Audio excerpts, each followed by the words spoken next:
ఈ ప్రభుత్వాన్ని ఎవరు గద్దె మీద కూర్చోబెట్టారు? నిరుద్యోగులు గద్దె. మరి నిరుద్యోగుల కోసం మీరు ఏం పని చేయకుంటే మీ ప్రభుత్వం మాకెందుకు? యాజ్ ఇట్ ఈస్ గా మీరు అమలు చేస్తే ఎందుకు అంటారు? ఎందుకు మరి మీరు ఎందుకు మరి అదే టీఆర్ఎస్ కోటేస్తాం కదా. మరి కేసీఆర్ ఎందుకు తెచ్చిండు మరి ఈ జీవో? నాకు అర్థం కాలే.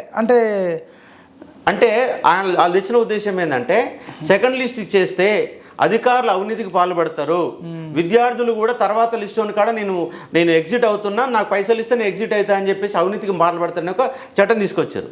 నేనేమంటున్నంటే మీకు అలాంటి ఒక అవినీతి జరుగుద్దన్న అనుమానాలుగా ఉంటే ఒక ముగ్గురు ఐఏఎస్లతో ఐపవర్ కమిటీ ఏర్పాటు చేయి.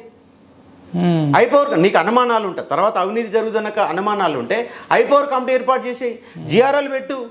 జిఆర్ఎల్ పెడితే ఎవడికి ఎన్ని మార్కులు వచ్చినాయి, ఎందుకు తర్వాత ఎవడు బీసీ పరంగా, ఎస్సీ పరంగా, రిజర్వేషన్ల పరంగా జిఆర్ఎల్ కనుక పెడితే అవినీతికి ఆస్కారం లేదు కదా.